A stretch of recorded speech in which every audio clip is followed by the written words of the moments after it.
Welcome, everyone, to Small Forests, Big Benefits. I'm Linda Racine, one of Michigan's state coordinators for Citizens Climate Lobby. Tonight's program aligns well with one of our national organization's main policy priorities, which is advocating for healthy forests. The sponsors for this evening are the Ann Arbor chapter of Citizens Climate Lobby and the Ann Arbor Wild Ones. Our panel tonight represents a rich diversity of knowledge and perspectives, and while they may differ in methods and priorities, all believe that small forests can have big benefits, and all have been instrumental in spreading the word about this fact. Dr. Tallamy has drawn public attention to the many benefits of native trees and shrubs in our landscaping, and our panelists are the first in North America to plant those native trees and shrubs utilizing the Miyawaki small forest method. We're honored to have them all here tonight. Our moderator is Heather Chen-Yost, a physician at the University of Michigan and a member of the Ann Arbor Citizens Climate Lobby. Thank you, Linda. I am delighted and honored to moderate this panel tonight. Before we get started, I'd like to set the agenda and mention some logistics. Each speaker will give a brief presentation and we will hold a Q&A session after all of the speakers have finished. We ask that if you have any questions for our panelists, please direct them to the Zoom chat box to the co-host labeled Q&A co-host. The panelists will then answer your questions from 8 to 8:30 p.m. If you are experiencing any technical issues, such as having trouble seeing the screen, please direct your concerns to the Zoom chat box to the co-host labeled Tech Support. This session is being recorded and will be distributed along with helpful resources to registrants after the meeting. All right, let's get started. We are extremely honored to begin tonight with Dr. Douglas Tallamy. Doug Tallamy is a professor of entomology and wildlife ecology at the University of Delaware, where he researches the many ways insects interact with plants and how such interactions determine the diversity of animal communities. His award-winning book include Bringing Nature Home, The Living Landscape, Nature's Best Hope, and The Nature of Oaks. In 2021, he co-founded Homegrown National Park, a grassroots call to action to add native plants and remove invasive ones everywhere that we live, work, learn, pray, and play. Doug will be addressing the potential of small spaces to support the biodiversity that sustains our planet. Go, take it away. All right, let me screen share here. All right. Okay, good. Well, thank you, Heather. Great introduction. Pleasure to be here tonight. I do want to talk about the biodiversity potential of Miyawaki forests and the role that native plants will play. And of course, one of the reasons we're concerned about this is because of the biodiversity crisis that we have on planet Earth. We've had it for quite a while now, and one of the people that had pointed that out over the length of his career, of course, was E.O. Wilson. The late E.O. Wilson. He died the day after Christmas 2 years ago. But one of the things that was consistent throughout his very long career was his love of life on planet Earth and his efforts to save it. He wanted to save it not just because he loved it, but because he knew it was essential to our own survival. So in 2016, he wrote this book, Half Earth, Our Planet's Fight for Life, and he had one simple message.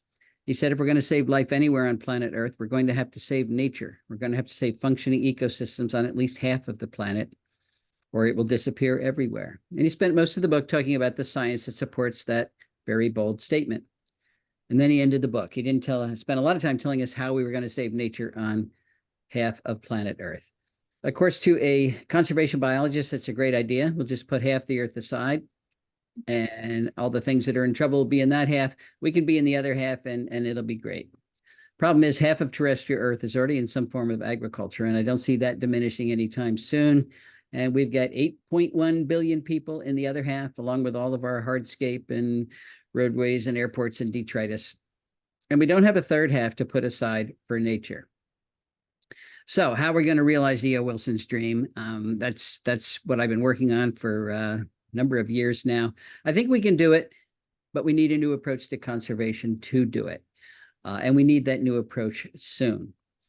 And that's because of all of the terrible headlines we're seeing on a regular basis, like the insect apocalypse is here. What does it mean for the rest of life on Earth? Talking about global insect decline. North America has already lost 3 billion breeding birds, lost in the last 50 years. It's a third of our North American bird population's already gone.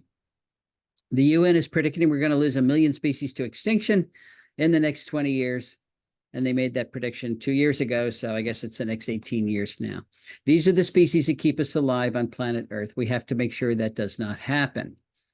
So let's focus on insects. When they talk about losing 1 million species, most of those species will be insects. What would happen if we really killed off Earth's insects?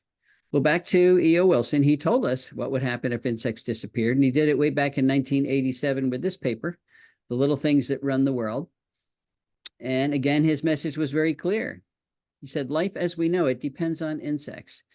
And if they were to disappear, so would most of our flowering plants. And if most of our flowering plants disappeared, it would so drastically change energy flow through our terrestrial ecosystems that the food webs that support our vertebrate animals would collapse. Our amphibians, our reptiles, our birds, and our mammals would all disappear as well. The biosphere, the living portion of the earth, would rot because we would have lost insect decomposers that rapidly turn over nutrients, and all we would have is bacteria and fungi. And of course, humans wouldn't survive any of those drastic changes. The good news is that that doesn't have to happen. We can save our insects, we can save our birds, we can save nature itself. As a matter of fact, we must save nature itself. But we're going to have to change the way we landscape to do it. And we're going to have to do it on human-dominated landscapes, big and small. And that means you got to give up the notion that humans and nature cannot coexist. We've had this notion forever, but it's outdated. It's not the future. Living with nature is an option, and I'm going to argue that it's the only viable option that's left to us today. In the past, of course, conservationists worked pretty much exclusively where there weren't a lot of people. We now need to turn that on its head and practice conservation where there are a lot of people, because that's pretty much everywhere.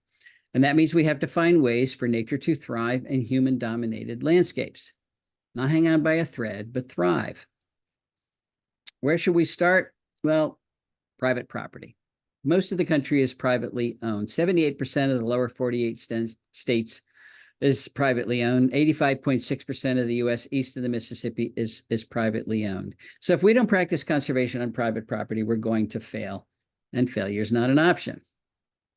We now have more than 44 million acres of lawn nationwide. That seems like a good place to start. And we do that because it's a status symbol, because we like neat. It's relatively easy to maintain. But we also have a lot of vacant lot options that have never been considered in terms of their future in conservation. As a matter of fact, cities have over 519,000 acres of abandoned lots. What if there was a Miyawaki forest on each one of those? Now, when I talk about conservation, I'm not using the term exactly the way I mean. We do want to conserve any bits of nature that are left out there, but we have to go beyond that. That's not working. We're now in the 6th great extinction event that the Earth has ever experienced. So we have to go beyond conservation into restoration. We have to repair, restore as much of the natural world as we can, because we've destroyed so much of it at this point. In order to do that, though, we have to start with the building blocks. Not all species contribute to ecosystem function equally, so we have to start with the most important groups. And there's 2 groups we can't do without. One is the flowering plants. And of course, the pollinators that allow those plants to reproduce. They're capturing energy from the sun, and through photosynthesis, turning it into the food that supports just about all the animals on the planet. So now we have the food that animals need locked up in plant tissues, mostly leaves. If you don't get that food to animals, you don't have any animals. If you don't have any animals, you don't have functional ecosystems. Well, it turns out that most vertebrates don't eat plants directly. Most vertebrates eat invertebrates that ate plants. Most of those invertebrates are insects, and not just any insect. Turns out that caterpillars are enormously important. They are transferring more energy from plants to other animals than any other type of plant eater. So if we design ecosystems that don't have enough caterpillars in them, we're going to have failed food webs and eventually failed ecosystems. So how do we landscape for caterpillars? How do we add caterpillars to our human-dominated landscapes? Well, we add caterpillars by adding the plants that the caterpillars require. And that seems pretty straightforward, but there is a catch, and that is that most plants do not support a lot of caterpillars. So we have to be fussy about which ones we add. And we have to be fussy about it because the caterpillars themselves are fussy. And the monarch butterfly illustrates that perfectly. You can have all the plants we typically landscape with from Asia in our yards, and you won't make a single monarch butterfly. The only thing that's going to make a monarch butterfly is one of the milkweeds. That's called host plant specialization, and it turns out that most of the insects that eat plants are host plant specialists. This is key. We have to put the plants that our insects can eat into our landscapes, or you don't have the insects, and then you have a failed food web. Why are most of our insects host plant specialists? Well, plants have made them specialized. Plants don't want to be eaten. They want to capture the energy from the sun and use it for their own growth and reproduction. So they've loaded their tissues with nasty tasting chemicals, secondary metabolic compounds that make those tissues either bitter or downright toxic. And it's a really effective defense. It keeps most of the insects of the world from eating most of the plants of the world, which is why it's green out there.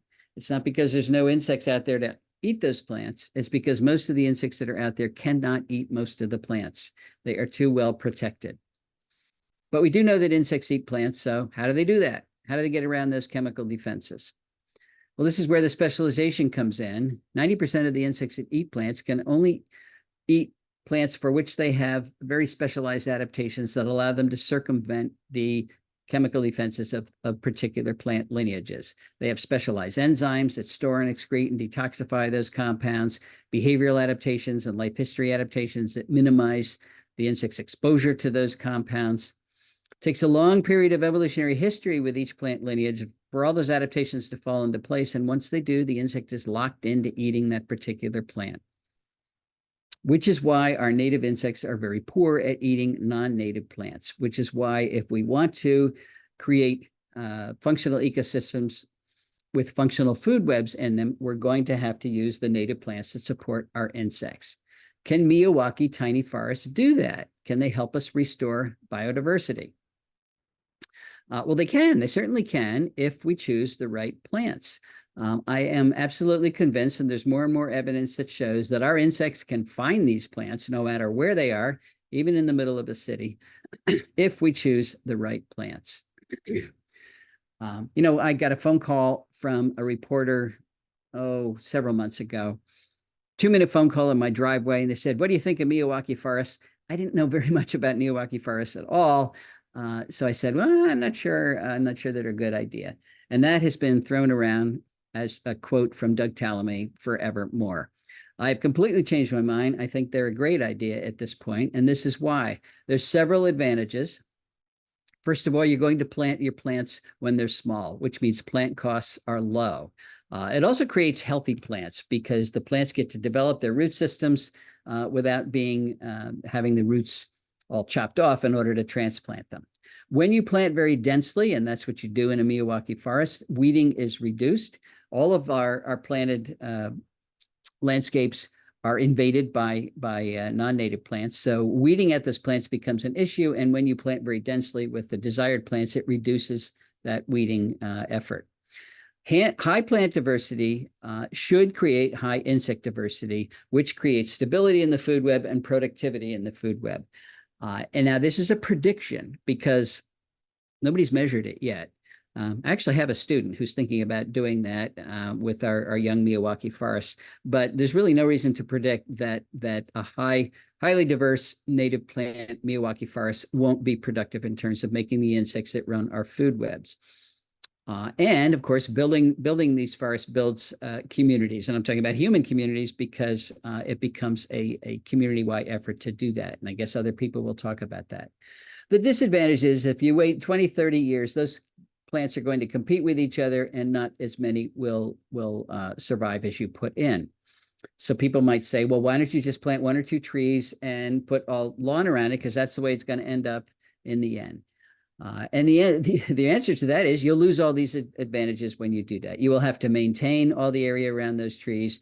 You'll have to wait a long time, and you won't have the advantages of high plant diversity when your forest is young.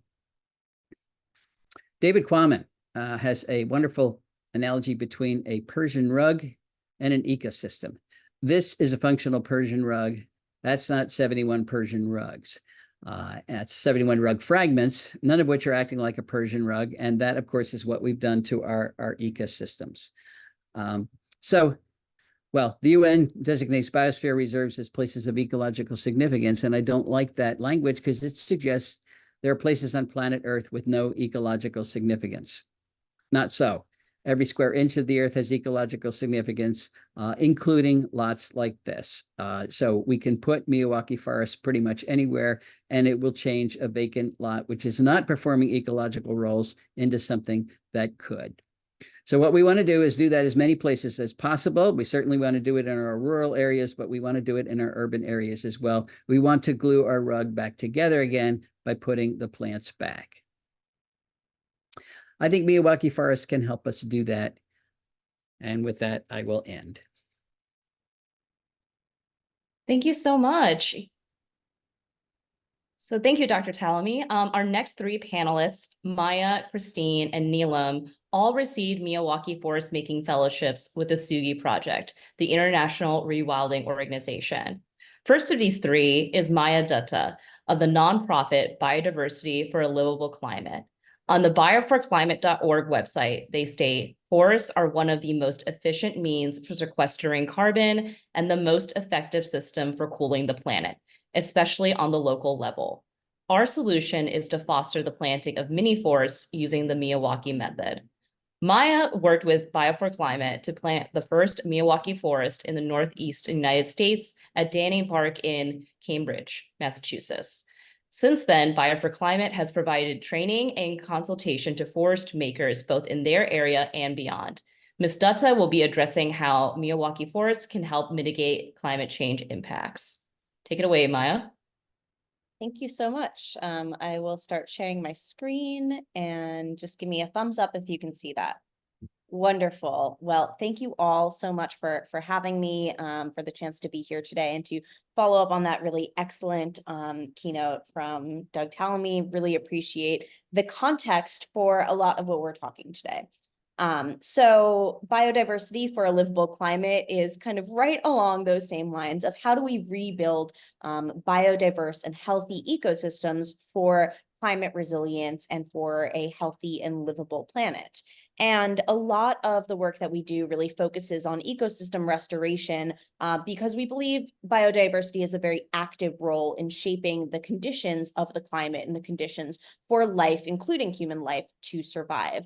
And this really requires us taking a step back from a hyperfixation on carbon emissions and really only the carbon cycle to look at all of the cycles that run our planet and the systems that regulate the flow of carbon, of energy, of water, and the experiences of temperature and other climate conditions that impact our ability to grow food, to have, clean air, clean water, access to the things that we need. And by kind of looking at this systems perspective and trying to change our relationships to a more stewardship relationship with our ecosystems, we can really create resilience even within a very rapidly warming and rapidly kind of destabilizing world. That is the hope, and that is exactly what we are aiming to kind of work on with Miyawaki Forest and promoting other types of ecosystem restoration. And so what I have been doing in the past few years with Bio4Climate and a lot of amazing community members is looking at the ways in which Miyawaki Forest can really bring a lot of those stabilizing benefits to communities in urban areas. I think one of the most exciting and kind of prominent things that captures people's attention is the ability to start in fairly small areas and start bringing back the basis for the native food web and the biodiversity that we really rely on. We create really ultra dense canopy by planting very densely. We create a methodology by which there are many different species of native trees and shrubs that can create a haven for kind of different species with different advantages to do well, but also for those different ecological niches to be filled and have the opportunity for collaboration between not only the different trees and shrubs, but also the fungal and microbial life in the soil. Of course, there is the opportunity to sequester carbon and emit oxygen, as well as the ability to filter air pollution, to create a cooling effect, not just from shade, but also from the direct energy absorption through the transpiration of water in the forest itself. There is the ability to create a more porous soil to better process stormwater and buffer against flooding, to refill some of our water tables and buffer against drought, and to create this solution that people are contributing to in their communities and can see the very rapid growth of. So all of these kind of pieces of the puzzle really allow communities to take direct action and start to bring climate resilience forward where they are, no matter where they're located, no matter kind of the conditions that they have been facing in terms of climate injustice and climate impacts. So that kind of small area of about 1,000 square feet or more, which is kind of traditionally recommended to create an intact and insular microbiome, really allows us to kind of pick out and strategically place Miyawaki Forest within our city maps and within our counties based on the areas that really need them most. So we can create these footholds for biodiversity, for greater tree equity, for combating urban heat and pollution that are concentrated in the most redlined communities and the most marginalized communities. And we can also get people starting to learn very actively about the way that natural systems and functioning ecosystems have a direct role in mitigating climate disaster, in absorbing stormwater, in creating soil life that gives nutrients to the food that we're eating. All of these opportunities can be experienced and felt hands-on through a Miyawaki forest. And what I really, there's so many things to talk about today, and we only have a little bit of time here, but I really want to focus on a couple of aspects just from my experience. One is that really rapid growth of these kind of biodiverse systems within the first few years. So the Dannhausen Park Forest, which we planted in September of 2021, is the first example in this bioregion, has really exploded in growth in this sequential years and created a very dense and well-spread canopy. A couple of our other more recent forests, again, have really transformed the landscape in just a short period of time. And this already starts to affect the biodiversity and starts to affect the way that people are experiencing the space and what is possible for it. It is also creating impacts on the localized temperature. And this is an image, a thermal image, not from any Miyawaki forest, but just from street trees alone, that shows the difference in temperature in the city of Melbourne in a summer day between about 35 degrees Celsius and about 61 degrees Celsius. So that gap of 25 degrees Celsius, or that gap of around 50 degrees Fahrenheit, is incredibly powerful when we are looking at the adverse health outcomes, the heat deaths, the heat issues that we are currently facing in our urban areas. And so if we can harness the power of nature to really keep the earth cool, to buffer our extremes, and to make things more livable, we can really have a tremendous impact on our community's health, our community's resilience, because we really can't escape heat waves with ACs and cooling centers alone. That very energy intensive approach is just not going to last and keep pace with the climate impacts that we're facing. So we need a way to actually bring some of that temperature regulating ability into our urban systems, and to do so in a relatively short period of time. So I think in that sense, we have the real opportunity here with the Miyawaki Forest to take that forward. I'll skip most of the other things that I want to say and defer that to some of the other presenters tonight, but I do want to just share that all of this is really possible because of the biodiversity, because of the human allies and communities that we're working with, and the living communities of other species that we're working with that are creating that porous soil, that are creating the conditions for trees to draw up the water from the ground, transpire them through the trees, absorb energy in the process, and quite literally cool things off.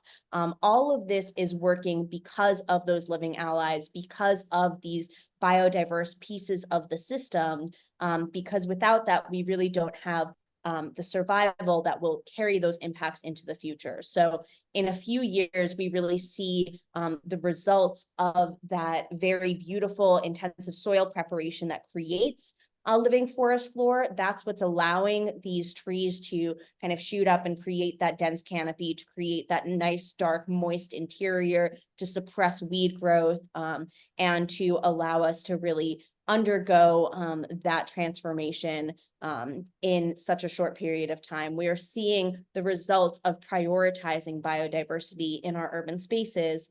And of course, we are often encountering a lot of joy and a lot of love from the community members who get to take part in this. So, I'll pass it on to some of the other speakers to share more of their experiences with that. But I do want to say this is absolutely an asset in going forward in our communities, especially in urban and suburban spaces, to kind of build back our own natural cooling systems, our own natural water buffering systems, and bringing that kind of relationship of stewards and participants in our ecology kind of back into people's hands, bodies, and spirits.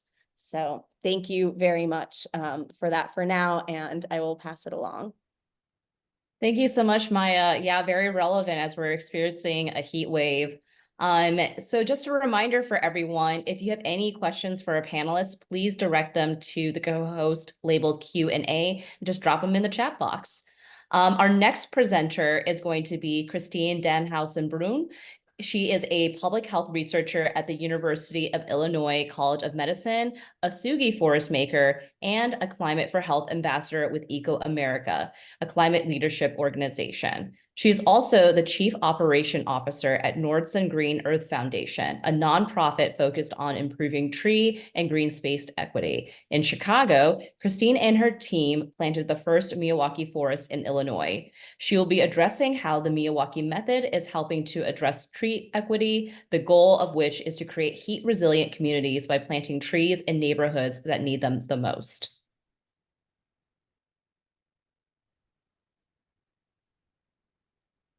Can you see my screen, Heather? Yep, looks great. Okay. Good evening. Thank you for that kind introduction and for inviting me to speak today. And I'm so pleased to be able to speak to you on behalf of Nordson Green Earth Foundation. Like many women these days, I wear many hats, as do my colleagues in this tree equity work. As you see on the screen here, Christine Diploma Hernandez and Sheetal Kedkar Rao are the founders of Nordson Green Earth Foundation. This slide shows our many professional roles, but one item it doesn't show is that we are all mothers. The most important reason why we are doing this work, it is our why. I personally am the mother to 6 children, ages 14 to 25, and I do this work for all the children to ensure that they have a planet for their future.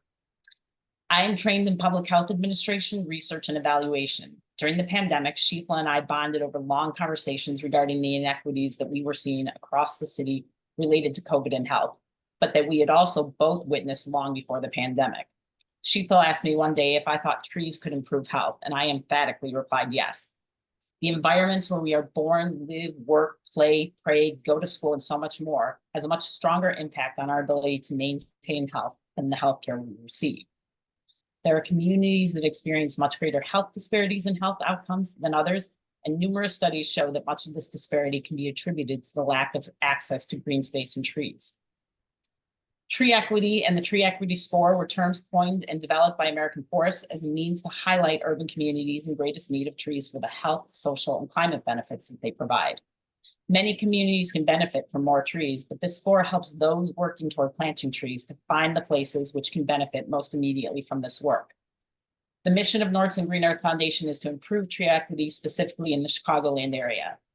I hope you will walk away from this evening's talk with a better understanding of why tree equity matters, why the U.S. has tree inequity, and why the Miyawaki method is a tool that can address tree equity. And I hope, Dr. Tallamy, my talk will move your disadvantage to an advantage.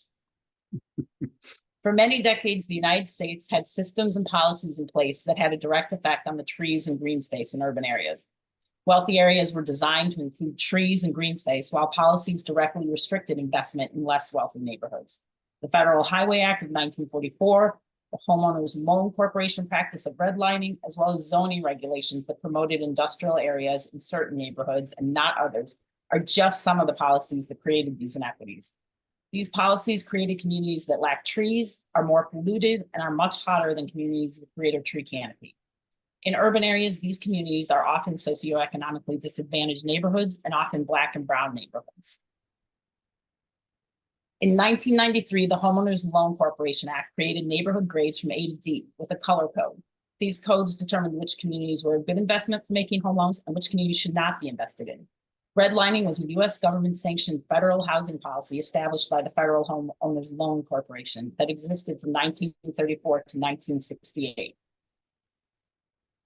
The map on the left shows the grading of Chicago area neighborhoods. Green was the best and red was the worst. Green areas were upper and upper middle class white neighborhoods that were minimal risk to investors and sound investments. Red areas were hazardous and considered very high risk investments. These areas were filled with poor, often immigrant families from Jewish, Asian, Mexican, and Black ancestry. D areas were often not given loans. Communities were not invested in, and this resulted in little to no green space and very few trees, and what Dr. Tallamy showed earlier, a lot of vacant lots.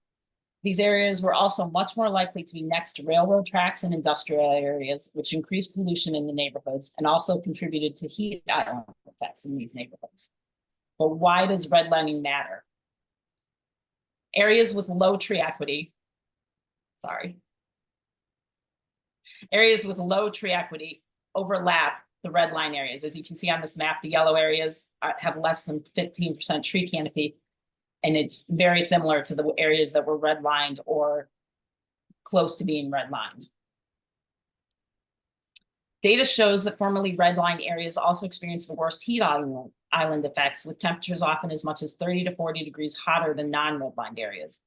All urban areas experience some level of heat island effect, but formerly redlined areas experience a disproportionate amount of heat island effect due to nearly 30% less tree canopy. Data also shows that formerly redlined areas also have much more impermeable surface, such as concrete, asphalt, and other built structures, which further exacerbates heat island effects. But why does the lack of trees in some communities matter?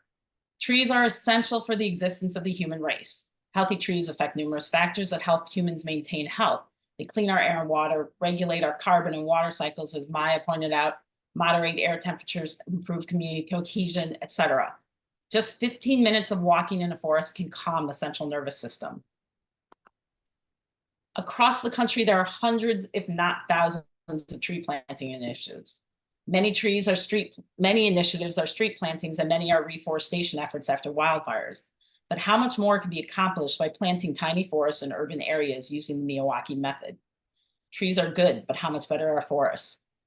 The Miyawaki method promotes more than just planting trees. It promotes planting forests as it recognizes that the true benefit of trees is not just the trunk and branches that are above ground. The method also attempts to change the narrative around how we view nature. We must revise our narratives regarding what is needed to make a community healthy.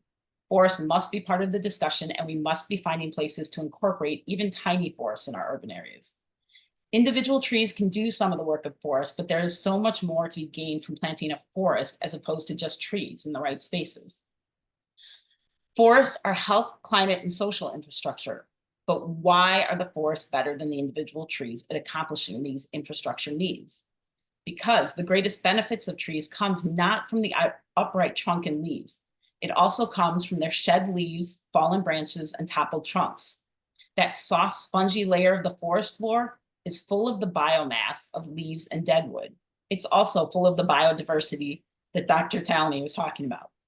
This layer can store an enormous amount of water in and of itself, support an enormous amount of biodiversity as it biodegrades, and it increases the organic matter of the soil, allowing soil to hold more water and carbon and greater support biodiversity, but also mitigate the climate effects that Maya was talking about.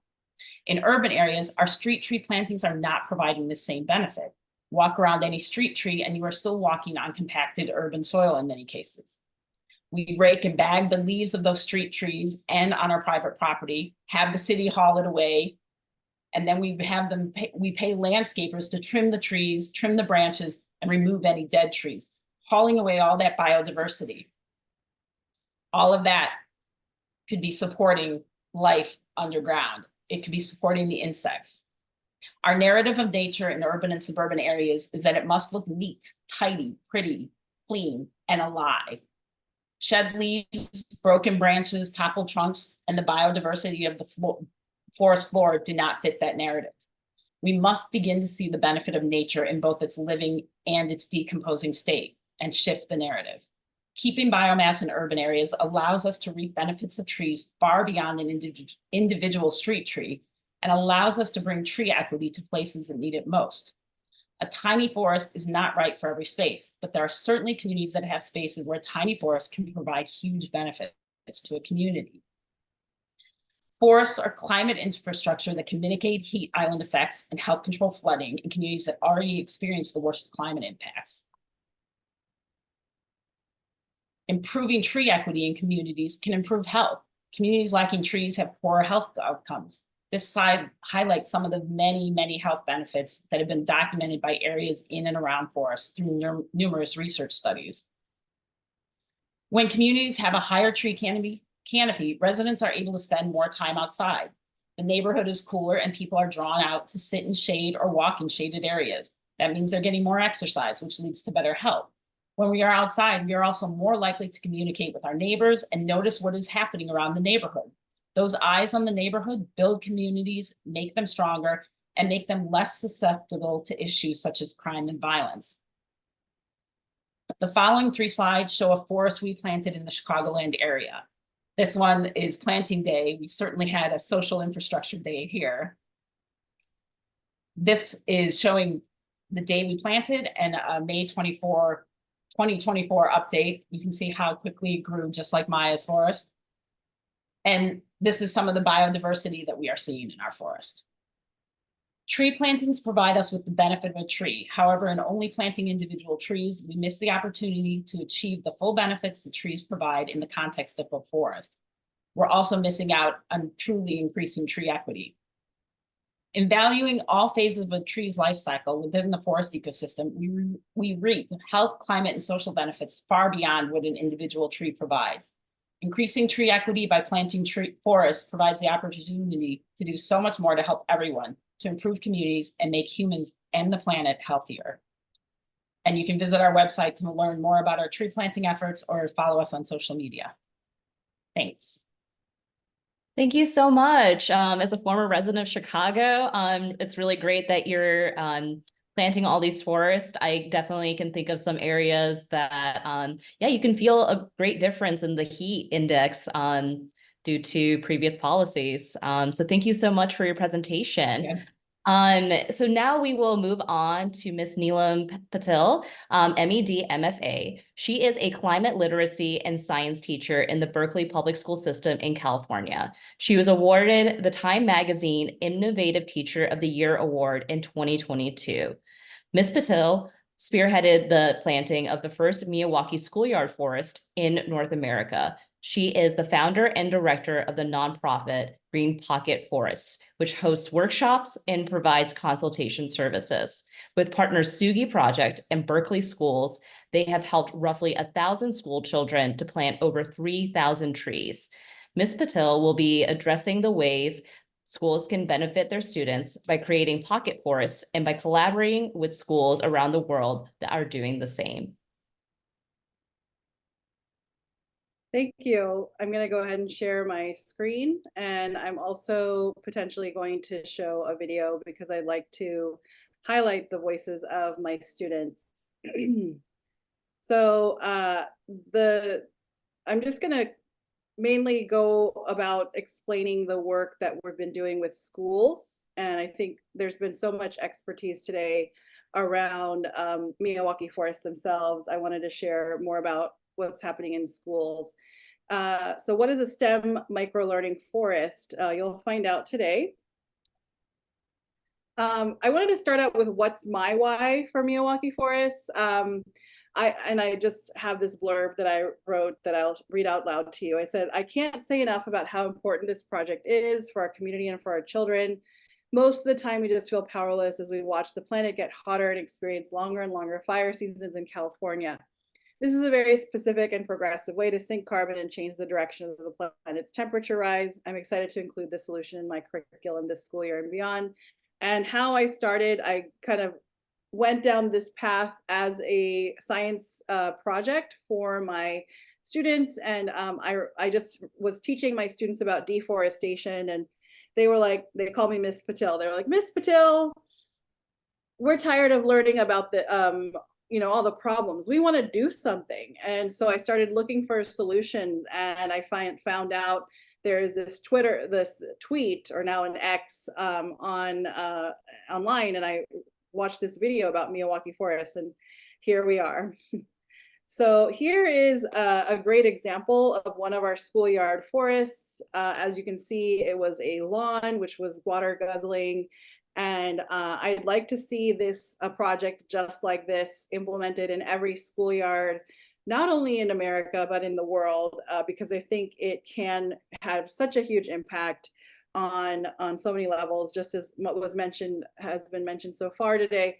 And speaking about the bird population, I can tell you that we have at least seen 4 different species of birds have been spotted in our Miyawaki Forest that have moved in just, in the last, this forest now is much larger than even this photo. This was 18 months old. Now it's 2.5 years old, and you can hardly walk through it, but there's so much biodiversity. Here are some more examples of some of our schoolyard forests. We took a postage stamp area. In this area, it was just like an abandoned lot, which kids sort of ran across, and now has become this beautiful source of nature within the schoolyard. It's really at the center within the playground. And this photo, again, on the upper right-hand corner, is at the forest when it was 18 months old, and now it's so dense you cannot walk through it. There's also this forest on the King Middle School forest, and there's a before and after photos. Now we have had some questions about, well, shouldn't there be pathways through this forest? I think, had I known, and I think that is going to be a future plan, had I known how popular this forest would be and how much in demand a pathway was, we would have put a pathway in, but this is a learning experience and it's an experiment. And definitely pathways should be installed to the forest. And here's the nonprofit that I started as a result of the Time Magazine Award. This is a video, I think that I did want to share my students' voices, so hopefully this works and you'll be able to hear me.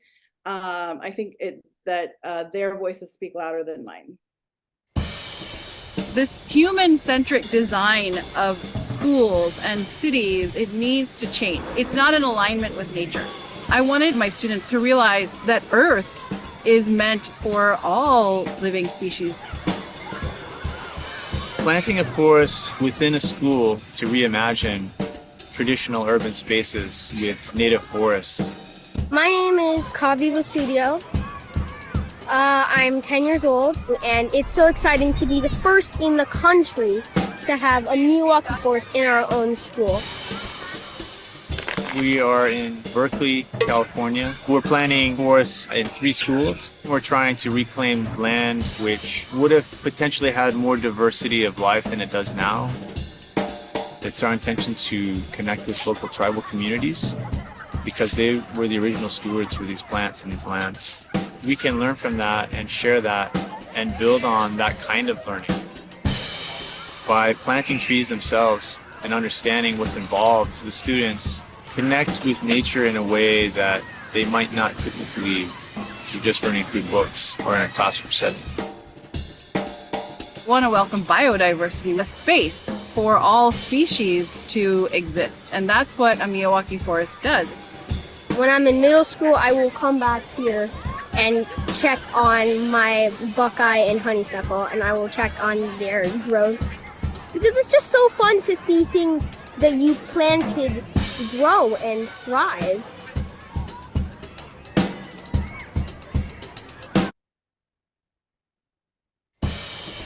This human. So the next thing I wanted to share was that the story of the Berkeley youth does not end at the planting of a forest. It actually is just the beginning. And the advocacy and the momentum that the students gained, they actually led them to inspire myself, and my students inspired the Berkeley City Council to write legislation and with funding to create the first ever pocket forest pilot program for the city. And I'm not going to share the CBS News story, but I will ask Barbara to share it later. But it's very amazing to see how these 9 and 10-year-olds were advocating for the planet, and their voices were actually being heard. So here are some of the benefits that come with a learning forest. You can connect students with nature and outdoor learning. You can empower students to make a difference by participating in climate change solutions, and you can improve student and community wellness. So you can see here's the forest that I showed you. It's now too dense to walk through. In the beginning, my students were collecting data. There's quite a bit of data to gather all the time. There's biodiversity observations that they could be making, as well as there was a lot of weeding happening in the beginning, and learning about indigenous land stewardship values, as well as the significance of the plants. And also benefits for schools specifically, you can replace lawn or blacktop with drought tolerant native plants, addressing the urban heat island effect and boosting mental health. Now, one of the issues we come across all the time is that students, principals will say, well, there's no space on my school campus for anything because it's all covered in blacktop, and I need all of that space for my kids to run around. And if you ask a student or a child, will you share your playground with nature? They will automatically say yes. However, the adults who are running the administration may not be willing to budge. So we have created this layout that can help a school administrator imagine how a Miyawaki forest could fit into a highly impacted school yard. And so you can see here, there is a linear forest on the west side and the south side of the campus, which will provide shade for this whole area, which will, on a hot day would not have any shade. We've also created these polka dots where you could remove asphalt and have the little roundabouts where Miyawaki forest can be planted. If you have a hillside that's barren, you could really maximize your soil erosion control. And then also this is like, maybe you just have a huge piece of land that's not being used at all, and just, barren. So right next to the baseball field, and you could create a very large Miyawaki forest and an outdoor gathering space for your school. And then here's just some basic facts about the Miyawaki Forest. A lot of concern is there around maintenance.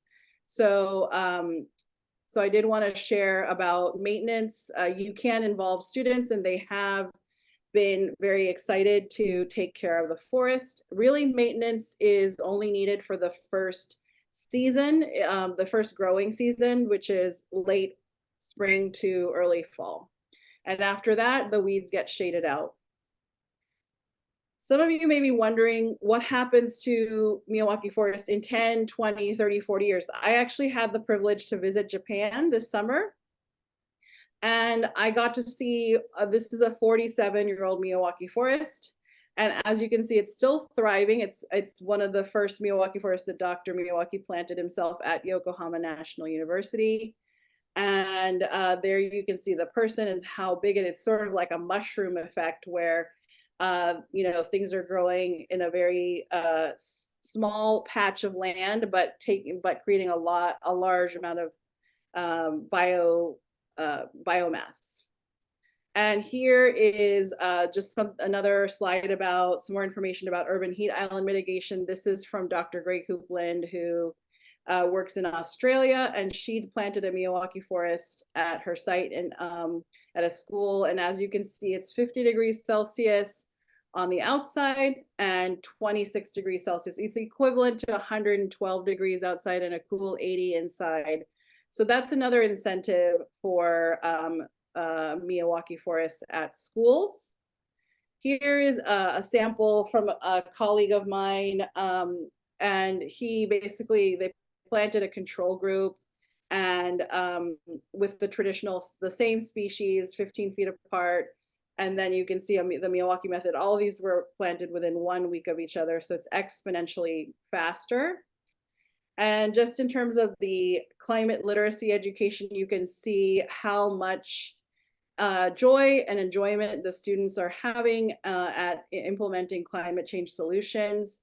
These solutions have not only led to planting, but gathering data and climate advocacy. And sometimes people are scared about planting Miyawaki forests because of the maintenance aspect. So I do want to clarify that they are really no to low maintenance. I think our society has become afraid of planting trees because you're scared of how much you're going to pay for tree pruning and blowing the leaves and hiring someone to blow the leaves every week. Well, you don't have to do that in a Miyawaki forest. The whole point is to let the leaves decompose, and especially in a schoolyard, you can actually hand over that piece of land to nature. And the water investment, we all know you don't need to water them after 18 months to 3 years. And there's a lot of concern about line of sight and vandalism. People, what if someone goes in the back and they do nefarious activities? We have not had that problem. There is a setback from the buildings, and we do have, it's sort of like a schoolyard garden, which there is some sort of a gate around it, which remains unlocked, but largely the forests have been respected and cared for and valued by the community. So I'll end my presentation here. Thank you. All right, thank you so much. Yeah, that was really great. Glad to see. Thank you for sharing the voices of the children as well too. So our last presenter, but not the least, is Dr. Giuliana Casimirri. She has a PhD in collaborative forest management and a master's degree in forest conservation. She is also the executive director of the nonprofit Green Venture in the city of Hamilton, Ontario. Since 2021, Green Venture has planted numerous mini forests in their community, distributed mini forest at-home kits for individual backyards and schoolyards, and provided tree seed starting kits. Hamilton joins 10 other Canadian cities in a national mini forest campaign. Dr. Casimirri will be addressing the potential of municipalities to spread the movement by helping their residents, schools, and businesses to create their own mini forests.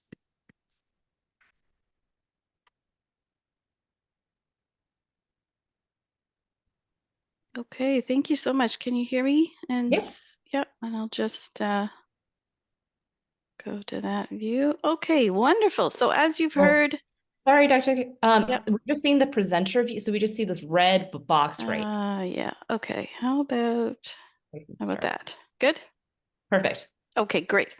Okay, so as you've heard, yes, Green Venture has been quite involved in experimenting with planting mini forests using Miyawaki-inspired techniques in Hamilton since 2021. And I want to cover today what is drawing us to mini forests and why we're experimenting with this approach. Where do we see it fitting into our municipal urban forest practices and our community planting and reforestation strategies? And then go over a little bit of what we've done and some examples and how we're monitoring outcomes. So here we are in the lovely suburbs of Hamilton. This is an aerial photo from 2014. A friend of mine who's a local photographer flies over neighborhoods and takes these kinds of photos. And basically, this is the state of our urban forest in many places.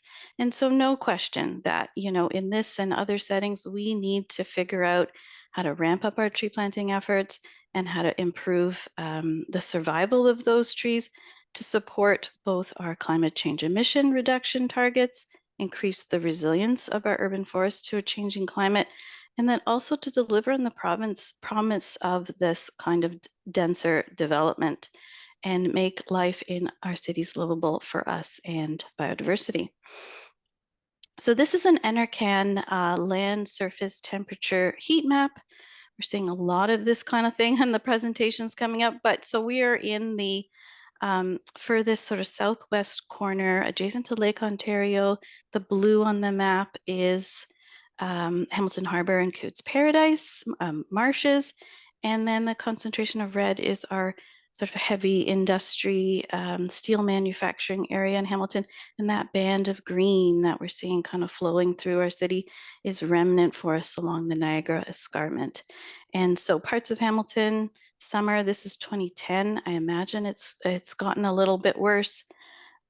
We can see temperatures upwards of 40 degrees Celsius, and this isn't including moisture and heat wave kind of temperatures, that sort of thing.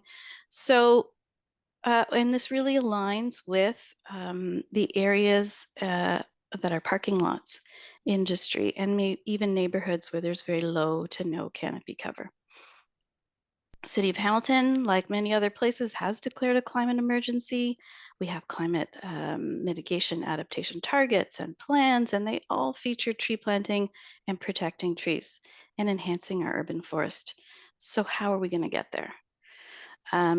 And you've probably seen something similar to this. This is like traditional tree planting in most Ontario cities, large caliper balled and burlap trees with, wire cage baskets planted along streets and in rows. This is a spec photo from Landscape Ontario Tree Planting Guide, which is an excellent resource of tree planting best practices. So we know how to plant trees well and how to select the most appropriate species for the site conditions. Do we see this happening often in our landscape? Sometimes, more often not. And, instead we're seeing things happening like contractors that are bidding on the municipal contract to plant trees. They're the lowest bidder, and whoever can do it the fastest and the cheapest is planting trees. So I've just put together this slide of kind of sad urban forest planting and care practices. Either trees are planted too deep, we've got weed whacker, weed snipper damage, leaning caliper trees, no aftercare. The bottom center is actually a woodland that is post emerald ash borer, dead ash tree, and invasive buckthorn removal. So very little kind of canopy left when we take out those species in our urban forests. And on the far right is a typical beech maple upland forest, as what we would be striving toward. And are we going to get anywhere near that with the kind of planting approaches in the photos? Probably not. So I've been involved in a lot of plantings that look like the photo on the bottom left, and since about 2012.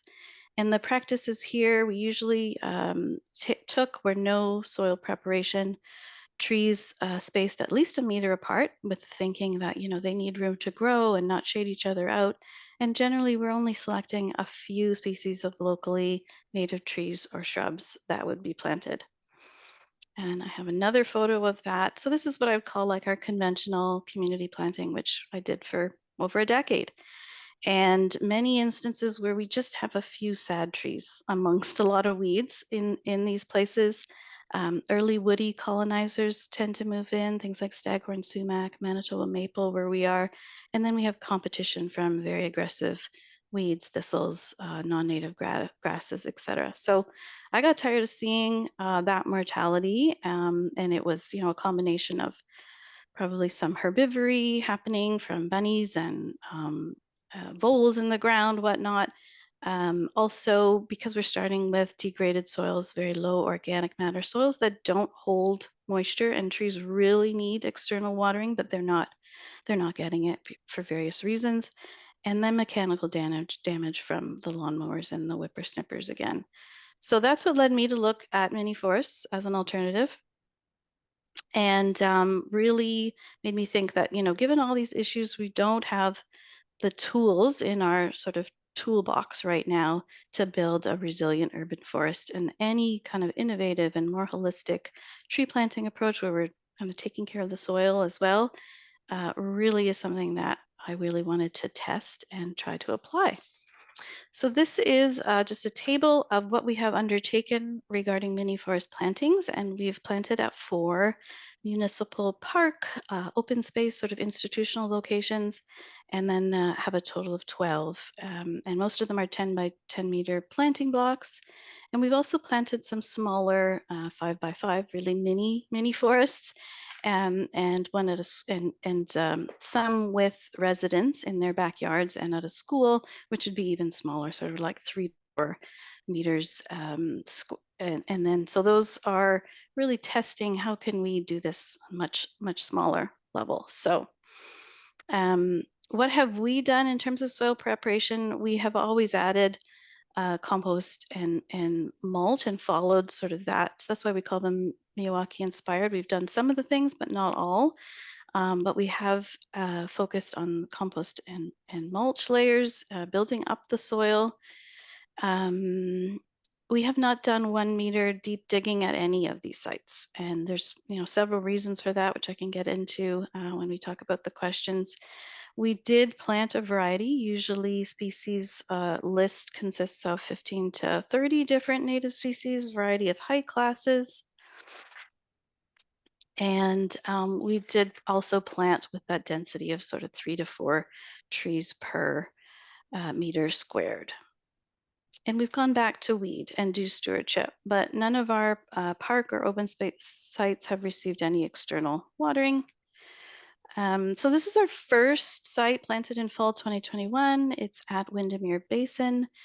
And here we planted 2 10 by 10 blocks right adjacent to each other. So they're sort of contiguous. And then we added to this site in fall 2023 and planted an additional 3 more blocks and 1 kind of comparison plot. And with that comparison plot, we really wanted to test the impact of the 1 meter planting spacing for the 25 trees. That tends to be something that people really can't wrap their heads around, that we're planting so densely. So we wanted to see what is that impact if we kind of control for everything else. So same location, topography, soil prep, aftercare, same species mix. We're just going to plant that with a wider spacing. And so we're planning to monitor here and look at, so this is the same site where we had that established mini forest on the top of the screen, and then where we put in our newer plots at the bottom with our kind of quote unquote comparison conventional planting. And so we're planning to look at the tree condition and the height and the DBH, and also sampling soils. And so with support from Vineland Research and Innovation Center and funded through our local Hamilton Community Foundation, we started sampling the soils at this site in fall of 2023. We'll do 18 soil samples in total, and that'll continue into 2025. And then these are just some of the other measures that we are using for our monitoring. And these are developed with Green Communities Canada and Network of Nature through their efforts over the last couple of years, and trying to also build up a community of practice in Canada for urban forests. And so this is just some of that. This is that same site where the test plots have now gone in. And this was this past May when we went back to do some stewardship. And some of our preliminary findings, and these are, obviously very early on, just the 1 soil sample so far, so not statistically significant, but found that we had higher soil carbon in the established mini forest plots, so the ones that we planted in 2021. And this is back in that spot. So I'll end with that. And thanks so much. All right, thank you so much for your presentation. And thank you to all the panelists for their overview of the benefits that small forests can have in our urban areas.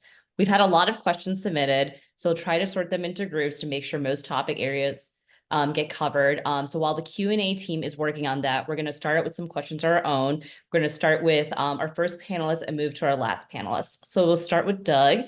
So Doug, how do you suggest we measure the amount of insect biodiversity in the forests?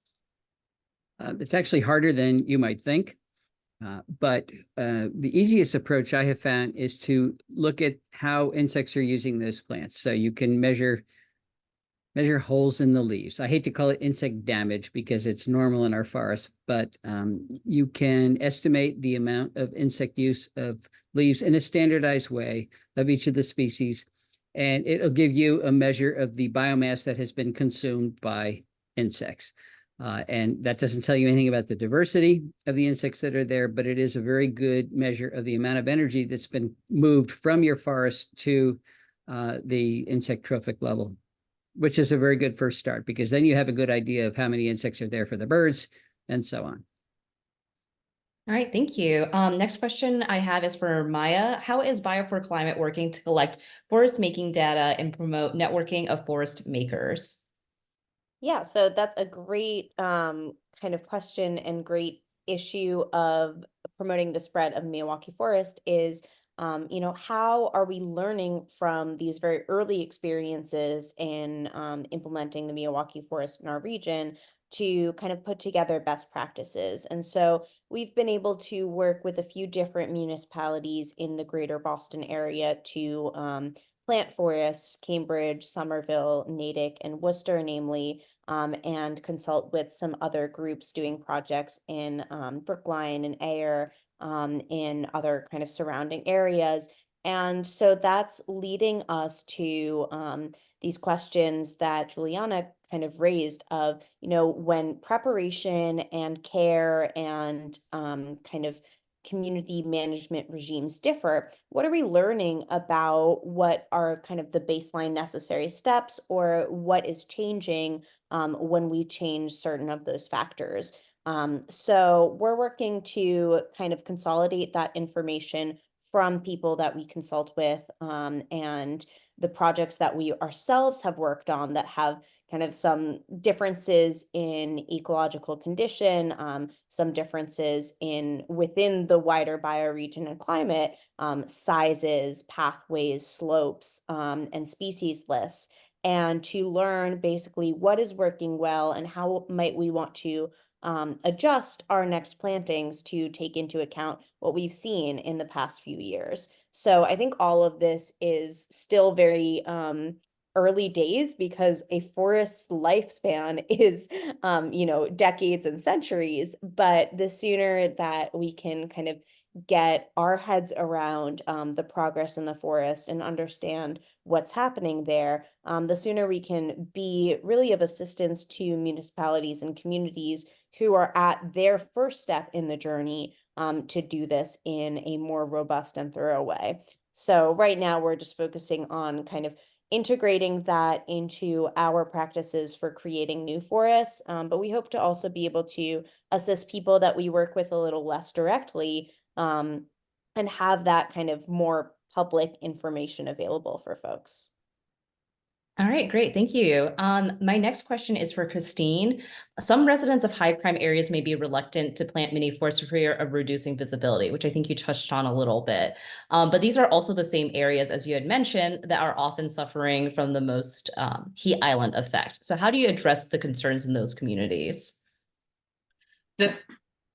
I can say about our current forest is that we have not seen an increase in crime around it, but it's also right next to a courthouse. So, that's what I can say about the crime in our neighborhood. But the research shows, and a lot of the seminal research around green space and reduced crime levels has been done in Illinois around Chicago housing projects, where there is a tree and where there is green space, people are more likely to be outside, be able to engage with each other outside. And it's, as I said, more eyes on the community means more eyes keeping track of things, people mentioning something to someone else that says, oh, I saw your kid was walking around, things like that. So, and then when we look at the areas that do have trees and higher tree canopy, they're the wealthier areas that don't have the crime issues. So it's not direct cause and effect, but the research tends to show that where you have more trees and green space, there's more interaction with the outdoors, more eyes on the community, and people are more engaged with the community and making sure things are safe for everyone. All right, thank you so much. Our next question is for Neelam. So tell us the challenges and opportunities of Berkeley's citywide initiative to plant mini forests. I think the biggest challenge we've had is finding land, which is surprising because each city has quite a bit of land. And I don't want to actually say that there's many challenges. It's more just a matter of working with the city and making sure that it has progressed and getting things are going. And I did want to actually add something to my presentation, something that I was an afterthought, which is in our society, we tend to underestimate the power of children, and we have kind of an underutilized resource.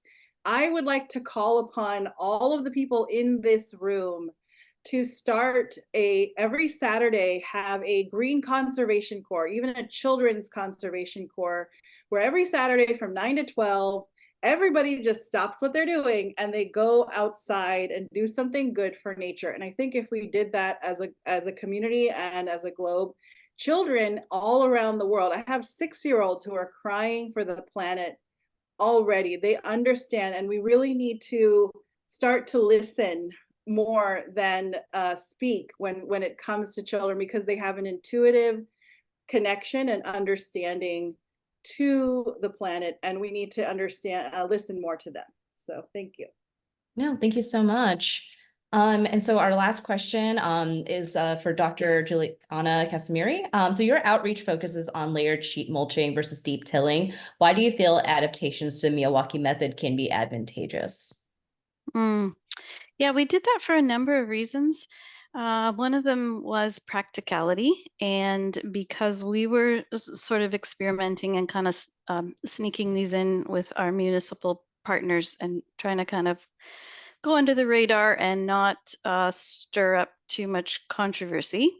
And, we've since kind of shown it with a track record that it is working well. So yeah, practicality, the cost, the requirement of permissions, needing to get like heavy machinery out there and, purchase some kind of external compost mix or loam where you're not sure where you're getting that from.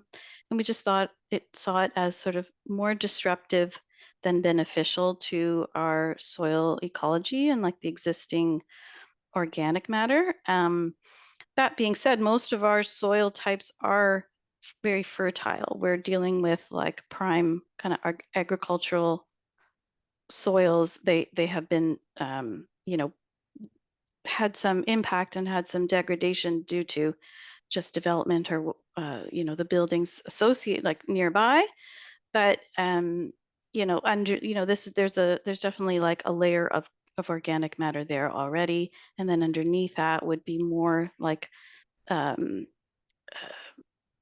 layers of clay, which we'd be bringing up to the surface if we did that deep digging and mixed everything up. So we thought, let's work with what we have at the surface and build on top of that and add layers. And eventually, when we're done with our site preparation, we tend to have like 4 to 7 inches or so of layers of organic matter built up that we're then letting that sit there and cook and have the microorganisms working on it for ideally a couple of months, or if not, if we can do it, we try to do it a season in advance so that it has time, and then we'll go back and prep it in the spring, plant in the fall, or vice versa.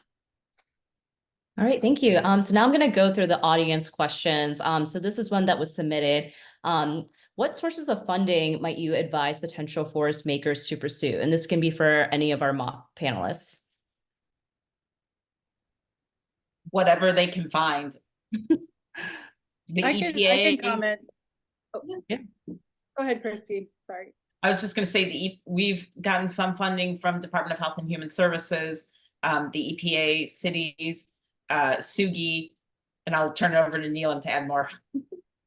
Yeah, I wanna preface this project that it's not for the faint of heart to take on a project like this. I have probably gotten hundreds of people who've approached me with so much enthusiasm, and they say, "Well, I want to plant." It's like I'm gonna go buy a tomato plant from the store and dig a hole. It's not that simple. You have to be ready to have a protracted law, just it's a sprint, it's a marathon, not a sprint, and it's not that simple like I'm just going to plant a vegetable garden in my front yard. It could be, according to Dr. Tallamy, if you do have a front yard, you could do it that fast, and I support that. But if you want to do it on an institutional level, you do have to be ready for like a 2-year kind of rollout window, where the planting is like the last day of that 2 years. And be ready to be an advocate. I don't think fundraising is challenging. I think that once the hardest thing is getting the land permission, once you have the land, everything else really does tend to fall in place. And I I agree with Dr. Tallamy's strategy of the private landowners really need to step up. But if, we're also going to involve some of the institutional landholders, that's another, it's a longer process, and be ready for that. All right, great. Thank you so much. And so another question we have submitted was are native flowers, ferns, etc., being planted to fill in the understory of these forests? I would say that the method calls for truly doing a potential natural vegetation assessment, going to a old growth forest and looking at what's there. In Illinois, we have 2 tiny pockets of old growth forest, and I couldn't fit them into my presentation, but most of the old growth forest in the US has been destroyed.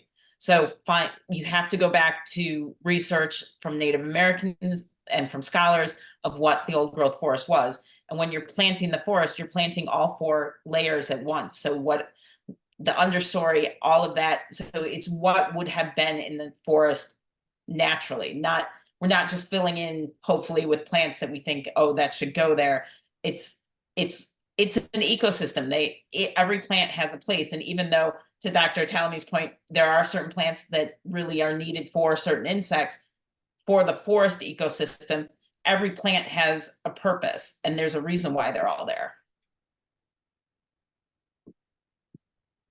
Yeah, I would just add that generally in the forests that we've done in the Northeast, we have not started with a ground cover layer, just because a lot of the slower growing trees that we're planting may kind of be outshaded or have issues with the relationship with those species. So it's really a matter of coming back in if we want to reseed that way once the trees have established themselves for the first couple of years. And that's the logic too with weeding. We're keeping up that kind of maintenance, that removal of weeds or early successional species in the first 2 to 3 years, so that the trees that we have planted, the trees and shrubs, have an opportunity to really establish themselves. And after that, we let the ground cover kind of go. We're not so worried about the shade impacts or any sort of kind of damage from that. So I would say I have that like sort of more conservative approach of making sure some of those keystones of the forest ecosystem are well established before looking to introduce other types of kind of wildflower mixtures. But I do think that those are also really important aspects of what we could do to restore our public space. So you can take an integrated landscape approach, or have your kind of pollinator garden adjacent to your Miyawaki forest. They're just slightly different concepts to me. And so it's just a matter of like, in terms of your public design, what are you trying to prioritize, or what are you doing? Great, thank you. We have a question for Doug. What are the structural benefits of planting trees in groves as opposed to singly surrounded by turf? What are the advantages that you refer to there? When you plant trees close together, particularly when they're young, they have the opportunity to form a matrix with their root system that is extremely stable. So when you have a lot of rain, you have a lot of wind, those groupings of plants, we call them tree groves, don't blow over. We've had this habit of planting specimen trees forever that are well separated from each other so that the tree can spread out and not have competition with light or nutrients or water. And if you're trying to grow a grand specimen, I suppose that's okay. But those are the trees that are blowing over and crushing our houses and our cars on a regular basis now. It's not the way trees grow in a forest. They grow close enough that their roots are intermingling with each other. You can see how plants do this if you go to a stream cut where streams have washed away some of the soil and look at the trees on the edge of that stream cut, and you can see how the roots are really locked in together. So the advantage is it forms a stable planting, and it's going to be a lot safer type of planting.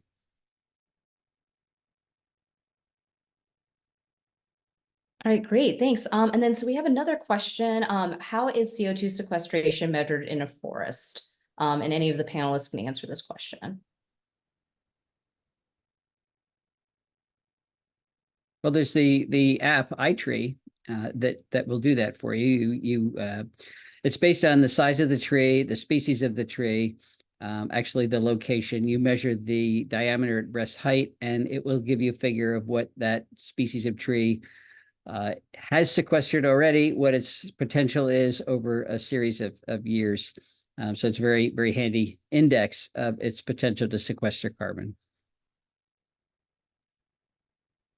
Okay, great. So for Dr. Casimirri, what advice do you have for cities that want to support their residents creating mini forests in their yards, such as your program in Hamilton?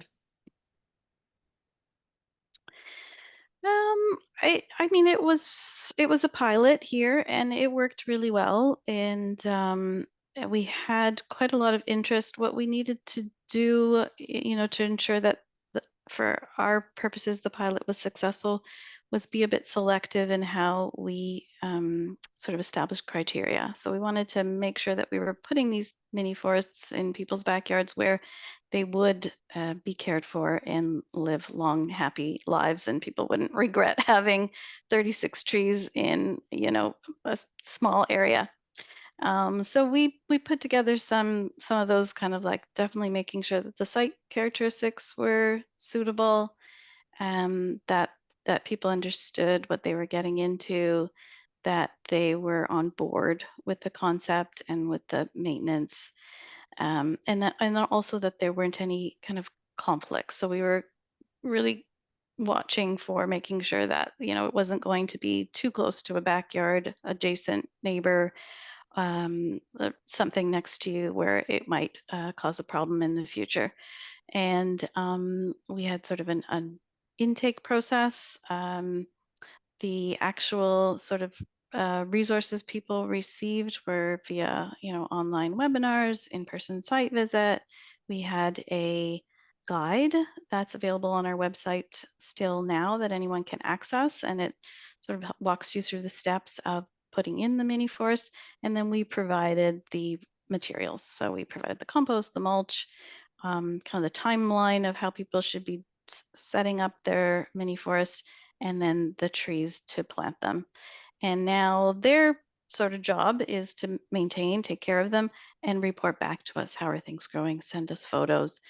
And we're going to keep watching those trees, hopefully, to see those impacts in the backyard and what the perceptions are from the neighbors, and how that has an advantage for the neighborhood and people who are visiting, and the community connections, etc. So I think it's definitely something to pursue, not a really difficult program to run, and has potential for huge benefits. All right, thanks. We have a question from the audience for Christine. How can the method be used around agricultural areas to allow for better productivity? So within an agricultural area, one of the reasons why we've lost all the forests in the US is because it was fertile land underneath it. And when settlers came here, they removed the forest so that they could farm there. So one of the things that we can do is start planting some of these mini forests around agricultural areas to create some regenerative agriculture, and the runoff from those forests into the fields will help reduce some of the need for fertilizer within those fields. So strips of these mini forests between fields is one way to get additional benefits in rural areas besides just putting them in an open space. It's a way to make a great use of the forest and the benefits of it. It can also be used around an agricultural field that has some low areas that are absorbing water. You can put in the forest there to get the benefits from that. It can absorb more water with the forest there, and then you'll get the nutrient benefit from the forest. All right, thanks. So for the panel, we have a question regarding what type of plants to use. Are there some particular native woody species you'd like to encourage people to use? And what about native species people maybe should avoid? And then for those maybe in like different climates that don't support forests, such as the desert or prairies or grasslands, what kind of plants or how would you go about finding plants that would be best to put in those areas? Well, I always push the use of what we call keystone plants, particularly for forests. Those are the ones that are supporting the most insects, particularly caterpillars that are driving the energy in their food web, at least in North America. You can find out what the very top producing plants are in your area, in your county, by going to Native Plant Finder on the National Wildlife Federation website, putting in your zip code, and the top woody genera and herbaceous genera will pop up for your county. So it's about the first 14% of the native plants that occur there. It's not that the other native plants aren't useful, because they're all supporting different types of insects, many specialists, but you're going to get the biggest bang for your buck by starting with those keystone plants. Then you can diversify with the other ones later on. That, of course, works in the Southwest too, or we have that information for every county in the country. I'd like to address the question about deserts and things like that. I've been asked that question a lot. Will I live in the rural areas of Colorado? Will it work? I live in Phoenix. I mean, I think we need to ask the question that's not being asked, which is, do people ask, well, I'm going to a desert, can I build a city there? That is going to take up a lot of water and resources. So if you can build a city, you can build a Miyawaki forest. You need to look at the native species of that region and plant in accordance with that. But absolutely, you can build a Miyawaki forest in areas where there's more shrubs or chaparral kind of species. So I'd like to I think we really need to just start changing the terms of the debate.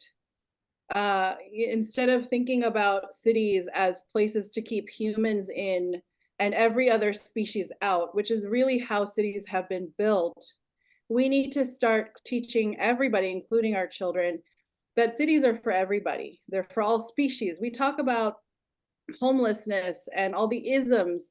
What about the inclusivity, practicing inclusivity when it comes to the level of species? We need to start thinking about inclusivity on the level of bio-inclusivity as well.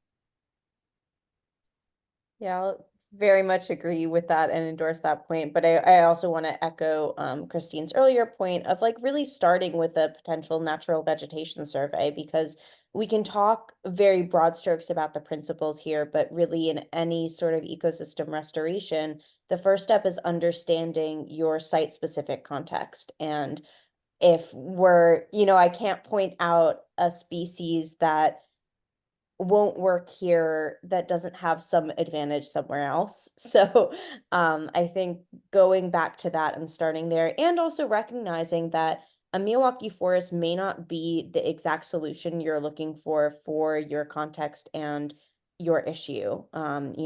Having a wetland restoration is probably not going to have very many woody plants, if any at all. And that is a perfectly valid thing to undertake. if you are looking to restore marshes and wetlands. So I think we also need to be focused most broadly on understanding the ecosystems that we're a part of, and kind of echoing Neelam's point as well, having some humility about our human role in that ecosystem, and really trying to take on a much more humble and much more kind of contributing based on what we're able to observe rather than what we think top down should happen. I echo everything that's been said, and would add that if you go to the A Forest website, they have planted forests in the deserts in Pakistan and India. So it's not, and to Maya's point, you have to look at what was there before humans were there. It's not what we want to be there, it's what was there before humans were there, because the planet, before we were here, we're only a couple of thousand years on the planet. The planet existed long before any of us were here. And so nature was keeping the planet healthy, supporting biodiversity long before any of us were here. We need to go back and recognize that what humans have done to change our ecosystem is why we're at the point that we're at now. So going back to history and looking at what was here, that's your best bet for finding what species to plant. I'll just chime in too. So I'm definitely on the mini forest bandwagon firmly, and I see how they can be really useful on the ground to increase tree planting success rates, and also shifting how we think about landscape planning and urban forest practices. But I would say, should they be planted everywhere? Probably not. Should they replace other kinds of tree planting? Definitely in some settings. And in Southern Ontario, we have the context of, I think we've lost something like 80% of our prairie habitats, or meadow, because we've suppressed fire, and as a result, there isn't that sort of meadow that used to exist and was quite prolific and supported a lot of biodiversity as well. So would we be popping trees in there as a single tree? Probably not. Would we do it as a mini forest? Same thing would apply there, and look toward reestablishing previous potential planting that would have been there previously. And for us, we in terms of plants that we don't include, like trees that we don't include in our plantings, we have left out early successional colonizers, things like poplars and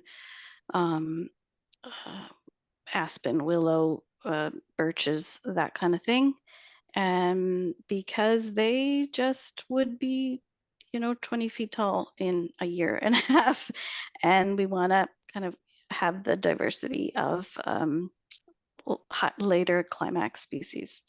And we use the ecological land classification system as sort of our reference. So if we're looking at a sugar maple beach area, we'd go to that, and what are the species that are there.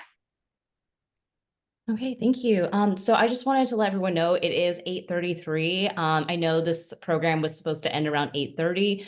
So if you need to go, either the panelists or participants, that's fine. We are recording. So if you do want to hear a couple of other questions being answered, we're going to extend it to maybe 8:45 and then end it from there. Then you can feel free to leave. Otherwise, feel free to stay too. So another question we received was, how are you measuring the success of your projects? Or is there a way that we can measure success of a project? I think, yes, there's many ways. You can look at the survival rate. You can look at the temperature inside the forest versus outside. You can look at the growth rate of your trees, look at the survey, the biodiversity, and also just how good you feel when you go inside. Yeah, I think a pretty basic set of metrics involves like survival percentage, growth over the first few years, biodiversity surveys, including primarily like insect and bird observations, at least on our end, as well as any additional kind of diversity of vegetation that have been brought in by animals, temperature readings, and then if you have the equipment or possibility or kind of research collaboration, get into the details, get into soil analysis, get into moisture retention and cycling. But I think most basically, seeing whether the system is surviving. And again, 5 years, 10 years, those are still early days. So, we can say this is successful so far. When I often hear, how do you know this has worked or this will work? A lot of times I say, with a grain of salt, it has, or with a grain of salt, it will, but you just keep monitoring, you keep being part of that relationship and part of that system. But again, this is nature. It takes time, it has succession, it has changes, and you learn from it as best you can and integrate that knowledge. I would add one other success piece, and something that we haven't talked about at all yet, is in bringing a mini forest to an urban area, you need to work with the community where you're bringing the forest to. The community needs to be a part of any discussion. You can't just go in there and say, oh, you have low tree equity, so we're going to put a forest here. Because to some of the questions that came up earlier about crime and things like that, the community has to understand and want that forest in that place. To be a part of it, they have to then protect it and maintain it, because that forest hopefully will live decades, if not centuries. So they need to be a part of wanting it there and understand its benefits, and if they see disadvantages, what they are. So it might be that if you put it there, that then takes that piece of land out off the tax rolls, for example, to the idea of vacant lots. There are plenty of vacant lots in Chicago, and that was one of the things that we looked into initially. And if those are going to be devoted to forests, that takes them off a tax roll. So it has to be not just the immediate neighbors, but the whole community has to say, we want to devote this space to become a forest, knowing that we will not get financial benefit, but we will get other benefits from it. So having the community be a part of it and having them say, yes, we want this here, and yes, we're using it, is another measure of success.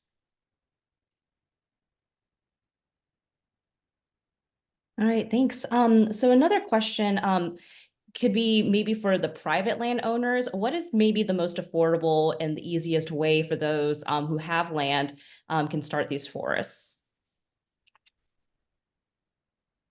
Well, one of the advantages of the Miyawaki approach is that you're planting plants young, you're planting them small. And that means they don't cost very much at all. Compared to a 15-foot tree that can cost thousands of dollars for one tree. So that's a huge financial benefit right there. If you're using your own private property, you don't have to rent or lease land. You're taking it out of mowing. Presumably, that should save you money.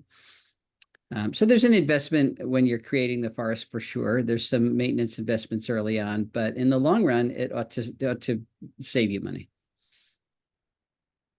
Yeah, I think in addition to pointing out those kind of natural advantages, when you are looking to plant a forest and can identify even as like a private landowner, institution, or person, you can look to build those relationships with people who are growing young native plants. We certainly need a greater supply of native saplings and ones grown from local seed or wild seed. So if you can identify some of the people in your area doing some of that great work, often they'll have a very similar, mission and value system. And so maybe you can work on getting some sort of like bulk discount for the saplings you're purchasing, or work somewhat with buying plants and somewhat with like planting and raising your own seedlings. Another undertaking itself, which is not like the easiest thing in the world to get into, but if you want to do it community barn raising style, I think certainly working with schools and community groups to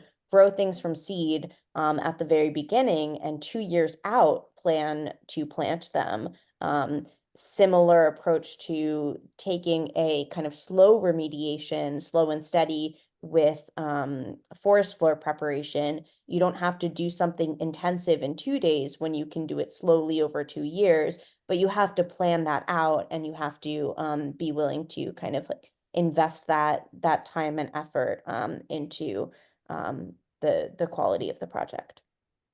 Yeah, I want to echo what's being said. I think to get a Miyawaki forest planted, you have to channel your inner educator and really get the I'll just share my story, which was, how did I get this whole project started in Berkeley, which had never been dreamed of or thought of?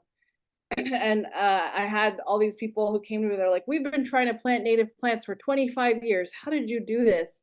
And I just got a parent. I had a meeting with a parent who was interested in addressing climate change, and then the two of us partnered up, and then we met with the principal, and then we met with the facilities. We had meeting after meeting after meeting and presentation after presentation, and slowly we grew exponentially, and then we had a planting. So I think having that patience and forbearance to share your message, being willing to make a Google slideshow that shows pictures, and that also become really good at speaking to the needs of whoever you're speaking with, as opposed to thinking about how things will benefit you and talking to them about that, thinking about how will things benefit that stakeholder. And not every stakeholder has the same needs, so differentiating that.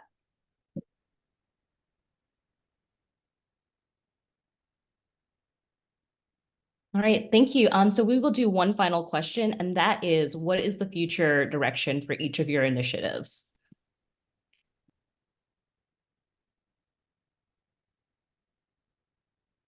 I'll go first. Nordson Green Earth Foundation, we recently received a grant from DHHS and have been invited to apply for a second round. We're also working with the Chicago Region's Trees Initiative, where we didn't get that first grant we applied for, but they encouraged us to reapply with some tweaks to our application. And so we're working with the city of Bellwood, which is in the Cook County area of the Chicagoland region. So it's not in Chicago City proper, it's just in the Cook County region. So it's considered a suburb of Chicago, and then also in Markham. And those are our two upcoming forests that we're hoping to get planted in the next year to year and a half, and building community interest for other forests. The Miyawaki method is spreading rapidly. So we have a lot of interest coming in, and we'll see where it takes us. I'll jump in. Yeah, I think we have a lot to do with just the 6 forests that we've planted, and ongoing kind of maintenance, monitoring, and keeping up with the communities with those projects, and then also planting future forests. So one of the projects that we just did in the city of Worcester involved depaving a parking lot and remediating the soil and planting there. And doing those kind of more intensive steps was, a heavier lift at the outset, but certainly a really exciting and inspiring way to transform public space. So I think, again, thinking really long term with municipalities and community groups to decrease the impermeable surface and re-radiating asphalt and concrete in our spaces, and start integrating other approaches of kind of water management and healthy soils in public spaces is certainly something we'll be focusing on. So how to help depave and set aside areas for future plantings, how to incorporate kind of water retention infrastructure and water catchments, to start working with these kind of planting projects as well there. And then also looking at the relationship between the different municipalities and stakeholders in our bioregion, so that we can kind of mutually support and build out that network that we really have the groundwork for. And yeah, just keep learning and growing, really. I'll jump in. So we will be focusing on monitoring and maintenance for sure. We do have one school partner, and I'd love to see that area of our programming expand and work with more schools, if not the whole school board level, rather than just individual principals really needing to be the champion, but seeing it more widely adopted at the school board level. And then also hopefully trying to see it integrated as a viable tool with our municipal partners as something that they can identify locations for, and where it's appropriate, and where another technique might be better suited, and just trying to make it more of less of like one-offs that we're working really hard to push, and that there's more buy-in from our municipal partners. And we also do have quite a big active depaving program. So we do take out entire boulevards and replant pollinator, rain garden, individual trees. And I would love to try a dense urban mini forest planting at one of those sites, but we shall see. That might take some convincing to do. I can share before Dr. Tallamy kind of closes the words. I'm very excited to announce that I'm off to Germany next week to have a meeting with the G20 and the United Nations. They are the United Nations Convention to Combat Desertification is sponsoring a global initiative called Nature Labs, which is to bring schoolyard forests and green schools across the globe. And so I'm part of a planning committee to plan this initiative, and I'm very excited for that. And I see my work as helping schools and school teachers realize that this is a doable solution, and removing the obstacles in their minds, which there are many. And also I have started something called the Miyawaki Forest Academy through my nonprofit, Green Pocket Forest, and primarily gearing it towards school teachers, but people from all walks of life. Some landscape designers have also come on board and taken. I've done two of these classes, and I plan to offer them more frequently in the fall and in this coming school year, and empower more and more school teachers like myself to implement this in their school and create all this beauty and transform the lives of so many children. And thank you for inviting me, and it's been a wonderful afternoon to spend with my all these wonderful colleagues here. I guess that leaves me with the final word. We don't have any specific projects. You know, we've got the Homegrown National Park initiative. We're trying to get everybody everywhere, including urban centers, to recognize their responsibility in good earth stewardship. And certainly Miyawaki Forests work into that very well. What I'm excited about is to see the old notion that urban centers are dead zones. You know, native plants can't grow there. Only plants from China can grow there, and we should not be trying to support biodiversity in our cities. I'm not sure where that came from. There are some planting challenges in our cities, especially if we pave them all over. But I think the Miyawaki Forest initiative is the single biggest thing I've seen to actually change that ridiculous notion and get people to recognize that we can have biodiversity both outside our cities, but inside as well. So that's what I'm excited about, just kind of sitting on the sidelines and watching it happen. All right, thank you so much. It is now 8:49, so we're going to end there. I would like to thank our wonderful panelists for being so generous with your time, giving all of your valuable insights. You have such busy schedules. You're doing wonderful things. So really appreciate that you could take your time out of your busy schedule to do this panel for us. This has been really amazing with a lot of great questions for the audiences. Once again, thank you so much for everyone for attending. Have a good night. And yeah, go green, I guess, green forest. All right. Bye-bye, everybody. Bye-bye. Thank you. Thank you. Thank you, everyone.